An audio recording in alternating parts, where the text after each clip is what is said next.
Node mesh analysis with dependent sources.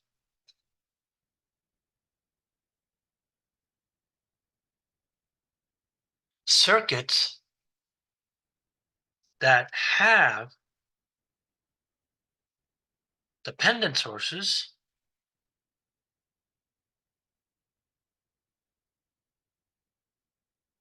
require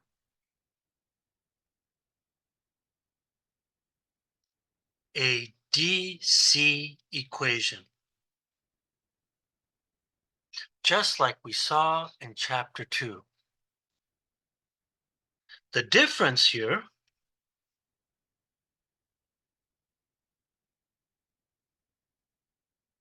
is the DC, that is the DC equation, must be written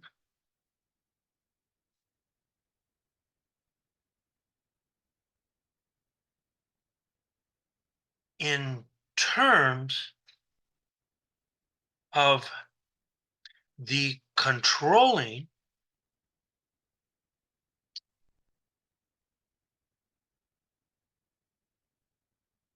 variables.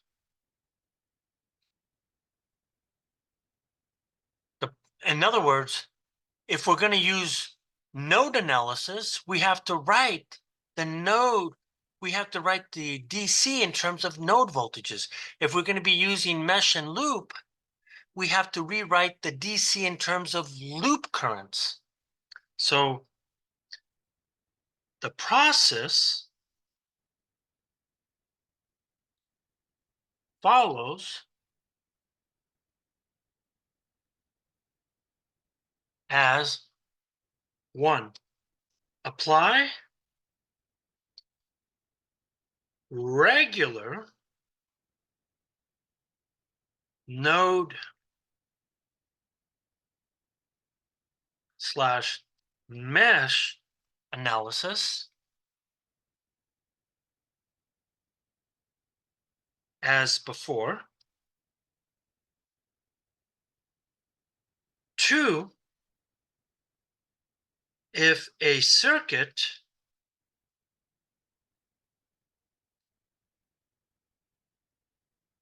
contains a dependent source,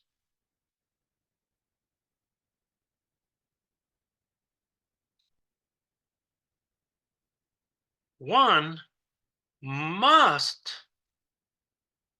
apply a DC, a dependent condition equation. That is, the controlling element's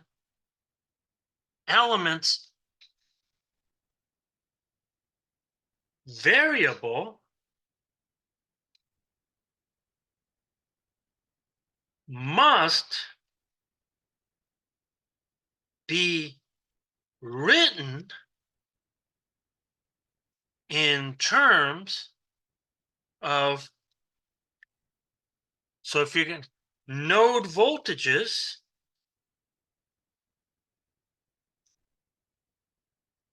so the DC has to be written in terms of node voltages using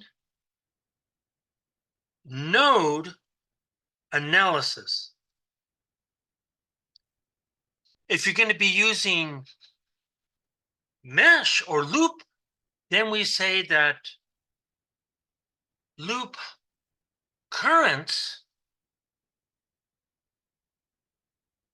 using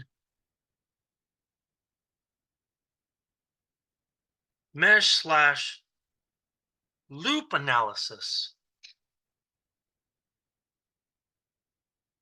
Let's look at an example to show you this situation.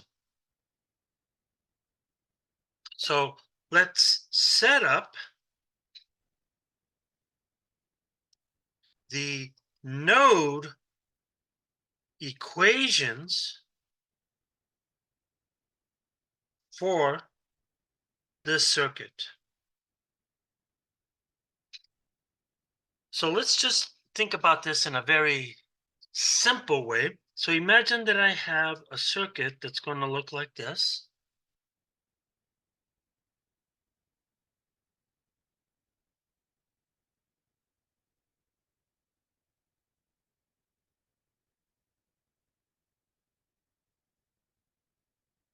So in this situation, you clearly see a dependent source, and I'm going to say that this is 5ix as my dependent source, and this is a 2k, this is a 4k, and this guy is a 2 volt, where I'm going to define my ground to be right here. Now, my dependent condition, or the dependent variable, is ix in this case. So if I look at this thing, we could then say something like this. This right here has to be 2 volts relative to the ground. So the only unknown node here is going to be this green node. And we're going to call this green node VZ. So if I do my counting for the circuit, I see that I have 2 nodes minus 1 source. And this source here is what we call the 2-volt source. So that gives me 1 node equation. In other words, my only node equation is VZ here. However, we still have the unknown IX. In other words, that forms my DC for IX. So when I add this, I have 2 equations and 2 unknowns.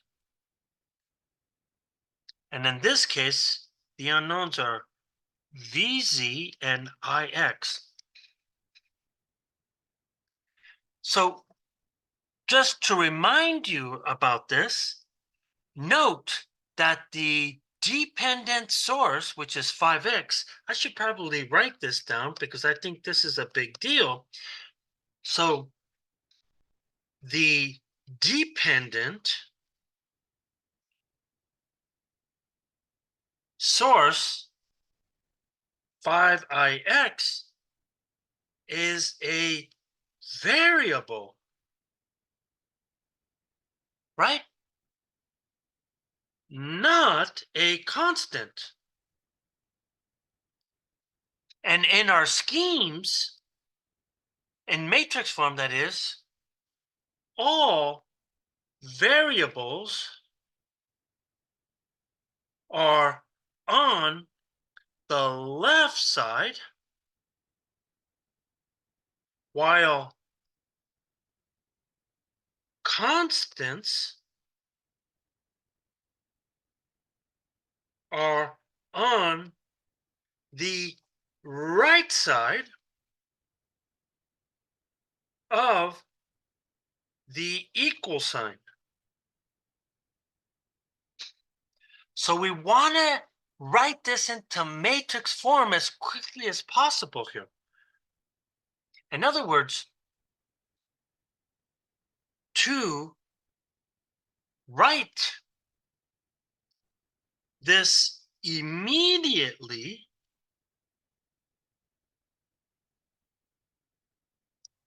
into matrix form,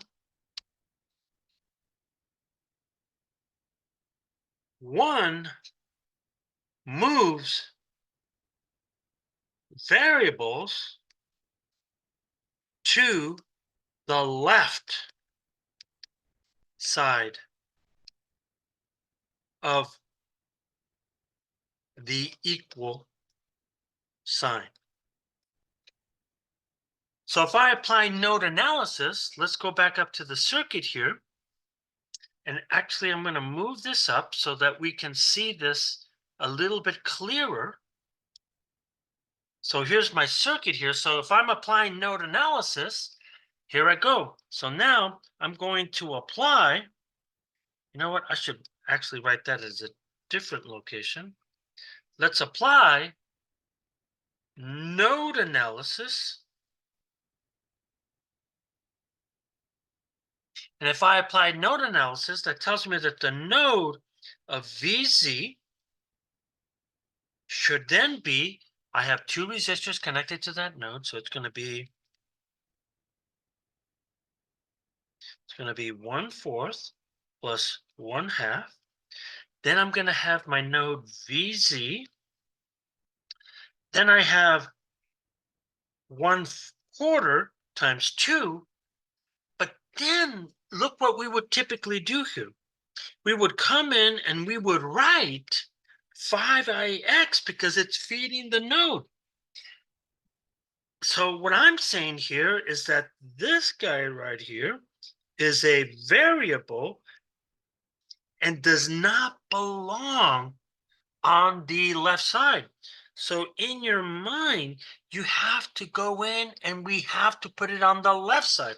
So then we go, okay, I have 1/4 connected to VZ, and then I see that there's a mutual, and that mutual is 2 times 1/2.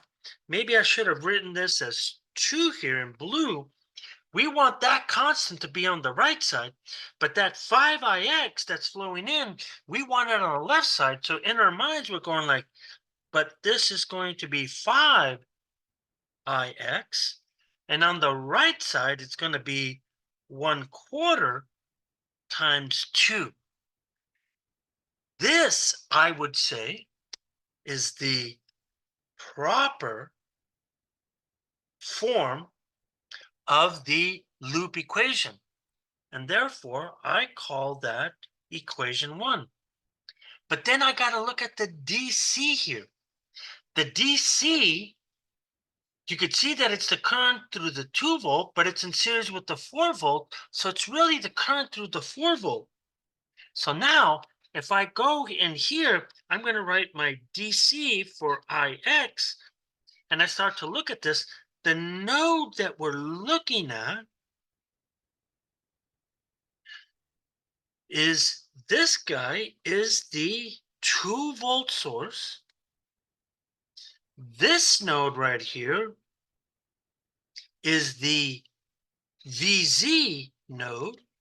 And then I have the current IX flowing through that. So according to this, again, we want this in matrix form, but let's take this in steps. So we want V4K is then going to be the voltage across this. So according to our notation, this is the high and this is the low. So then we come over here and we go like, okay, this is 2. And then the right, the low side is VZ. And that has to equal the current 4 IZ, but in matrix form, which is what we want, this is going to be VZ plus IZ, 4IZ. So if I start putting in my numbers here, and that is then going to equal to 2. This is our second equation. That's our DC. So then if we put this into matrix form, then we have the following.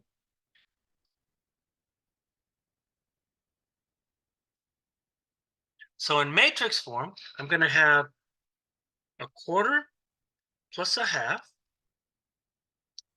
And then IX is going to be 5. So remember, we're writing this in columns of Z and IX. So when I get to the next equation 2, you could see that this is going to be 1. This is going to be -4.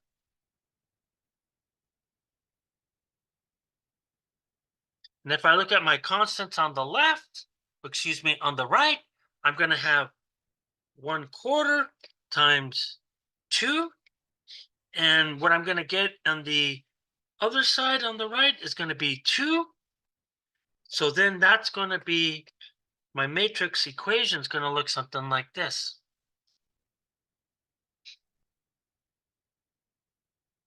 So if I look at this, that's what my matrix equation is going to look at like. So we just dealt with node. What about mesh? What if I have the exact same circuit? No, it's not, slightly different. So now let's look at another example.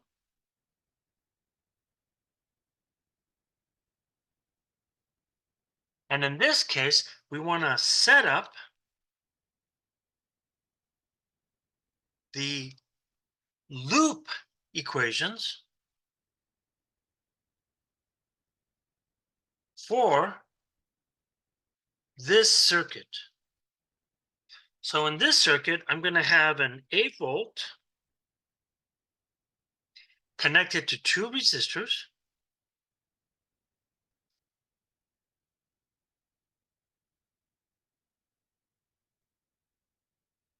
And then I'm going to have a resistor and a source.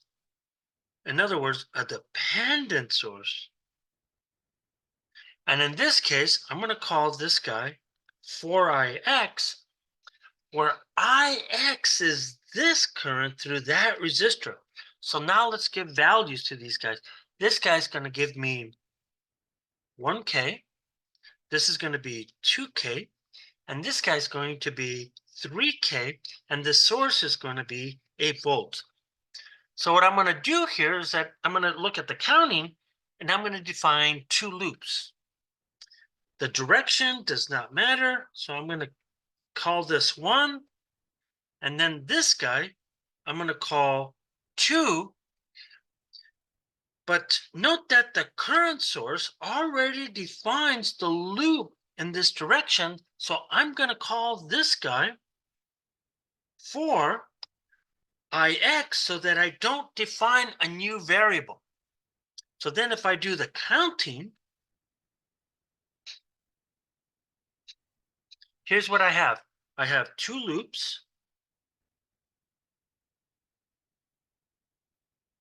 minus 1 source. And of course, this source is going to be 4Ix. So that gives me 1 loop equation. In this case, I look at the loop and you could see that that loop is isolated. So the only loop that I have here is that I have loop 1. But I have a dependent source, so I have to have a DC, and this one is for Ix. So when I look at this, I have 2 equations, and I have 2 unknowns. And in this case, it's going to be I1 versus Ix. So let's apply loop analysis here. So if I apply loop analysis, it's going to look something like this. The first loop is the loop I1. So then I see that I have 2 resistors. So it's going to be 1 plus 3 times I1 minus a mutual, which will be 3 times, what's the loop current here? Is it Ix or is it 4Ix? It's actually 4Ix, not Ix. That's just the current through the resistor. And then if I go around, I hit the positive sign of the 8-volt. I bring it to the other side of the equal sign, and I get minus 8, excuse me. That's my first equation. Now I have to rewrite the DC condition Ix in terms of loop currents. So when I look at this, I see that I have a resistor like this. This is my 3K, and I have two currents running through it. One current that I see here is going to be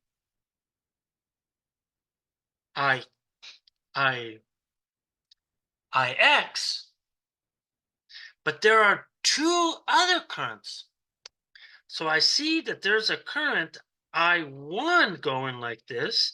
And at the same time, I have a second current going down, which is 4 Ix. So I just have to apply KCL here. So if I want the current, you know what? I really don't like this notation. So I'm going to change it. There's a better way to write this. And what I'm going to do here is that I'm going to do it like this. I'm going to say that this is Ix. That's the actual current of the resistor. So what do I actually see? If I look at I1 goes up. However, there's the loop on the right side, and that loop on the right side is going down. And as it goes down, you could see that this guy's going to be 4 Ix. So I have to look at what is the direction of the current of Ix. So now my DC then tells me that it has to be Ix has to equal the superposition of those two currents, which then means that the positive current is 4Ix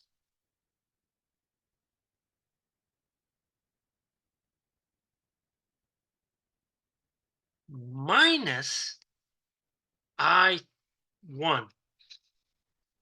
This is my DC condition, but and put it into matrix form, I'm going to come in here and I'm going to write this as minus I1, and then I'm going to get plus 3 Ix. And that guy has to equal to 0. So there's my second equation. So in matrix form,